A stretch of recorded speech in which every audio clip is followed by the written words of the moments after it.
The continuously increasing energy demand in today's world is an enormous challenge. With the world population projected to reach 9.7 billion by 2050, and fossil fuels becoming more scarce with every passing second, the search for sustainable sources of energy is more important than ever.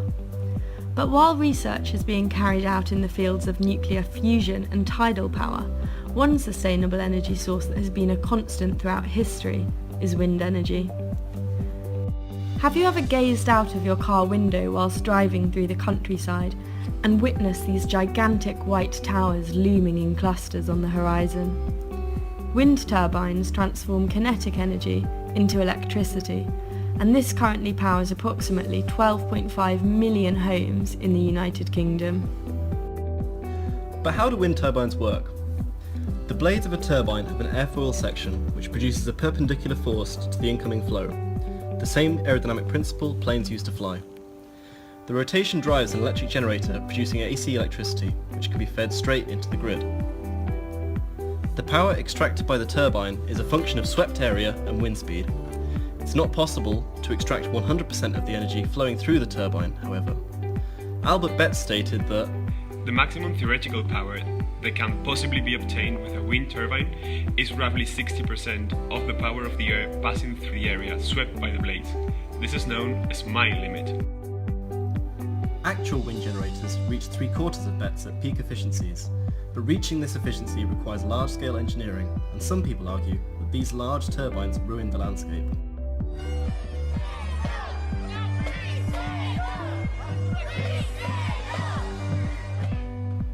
Smaller turbines would enable different power generation possibilities at domestic scales. To gain maximum power from a wind turbine, its swept area should be made as large as is possible.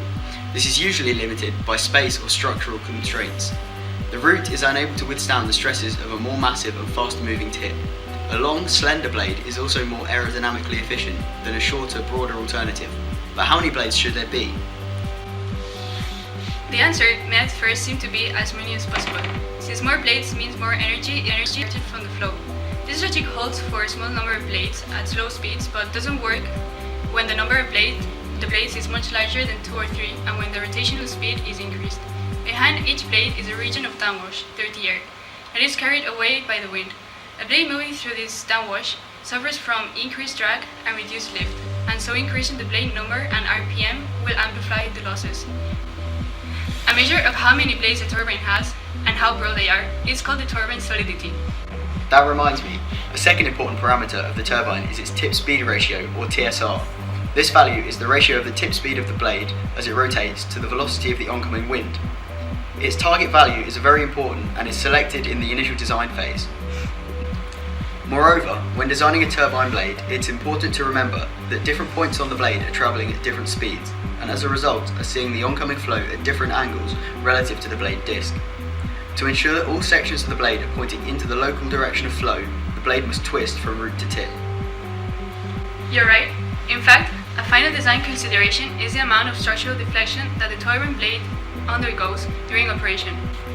Due to the massive loads placed on the blades of large wind turbines, they are often designed with some forward bend so that when the wind pushes against them, they deform into their intended shape rather than starting as designed and bending away from their optimal position under load. The design process often involves a trade-off between optimization and design constraints. Our challenge was simple: design a single piece, 3D printed turbine to generate maximum power from 12 meters per second of wind. The L2 project requirements were a clockwise spinning horizontal axis turbine with a maximum RPM less than 3000 and the maximum power to be obtained at a tip speed ratio between 3 and 8. Furthermore, the 3D printed assembly must fit within a 400 by 150 by 75mm enclosure. The first decision was the number of blades. We decided on a 2-bladed design for a balance between minimising downwash effects and maximising solidity. Increasing solidity of the blades would decrease the maximum RPM of the turbine, reducing structural loads and keeping the TSR to a reasonable value. An earlier decision was to aim for a TSR of 5.5 at maximum power. To maximise swept area within the printing constraints, the hub had a folding mechanism and was printed in a folded position. We can see the allowable dimensions as a box around the turbine. Another reason for two blades was a simpler hinge design. With no prior experience of 3D printing in the team, we wanted to get it right first time, and a three-bladed design would have been more risky. At this point, we knew the approximate dimensions and design speed of our turbine blades and could choose the aerofoil type that we were going to use. To start with, we worked out the range of Reynolds numbers of a flow along the blade span. We then looked for blade sections commonly used in small wind turbines like ours and selected those with the best lift-to-drag ratios about these Reynolds numbers. In the end, we chose to use two different aerofoil sections along the length of each blade, the AH747-6 near the root and E63 at the tip. This allows for a thinner and more efficient blade to be used at the tip whilst keeping the root stiff and strong. We chose to set the span-wise chords by the Schmitz function. The purpose of varying chord length is to keep circulation constant along the blade to reduce losses. The blade twist was also found using a formula given by Schmitz, so that the blade was at the optimal angle of attack when operating at design speed. Originality was something to go for in this project. A large source of drag on the turbine is from the hub and the interference from this onto the blades. We took inspiration from boundary layer energizing golf ball dimples to try to mitigate some of the drag of this necessary part of the design. The dimples on the surface of a golf ball provide surface roughness and hence encourage transition of the boundary layer from laminar to turbulent. When separation occurs, a wake downstream of the body is formed, within which flow instabilities occur, such as those leading to periodic vortex formation and shedding. The pressure within this wake is much lower than that upstream of the ball, and this pressure imbalance leads to a pressure drag force. Turbulent boundary layers separate much later than their laminar counterparts, and hence their wakes are much smaller.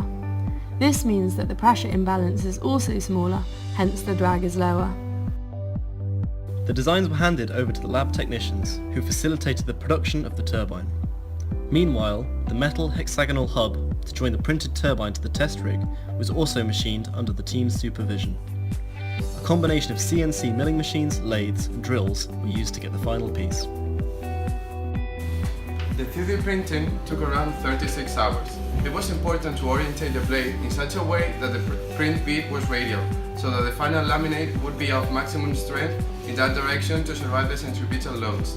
Sanding was then required to give the turbine a smooth finish, which would help in reducing screen friction, ultimately reducing drag during the testing. So now it was time to test the turbine.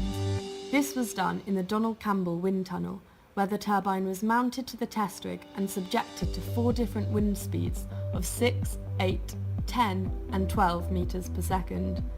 The power generated was measured by a torque transducer, while the blade was decelerated to stall by a hysteresis brake. Finally, our wind turbine displayed a good performance above 6 meters per second. As expected, it performed the best at a wind speed of 12 meters per second, producing a maximum power output of 127.8 watts at a TSR of 4.24. This corresponds to a maximum coefficient of power of 0.26. During the initial design phase, we predicted that the maximum CP would occur at a TSR of 5.5, and the results correspond to this with an error of 23%. We succeeded in designing a light turbine. However, our analysis overestimated the strength of the material, and the turbine suffered a great deflection even at low speeds, which led to a stall at 1,700 RPM at a wind speed of 12 meters per second. Thus, it did not extract as much power as expected.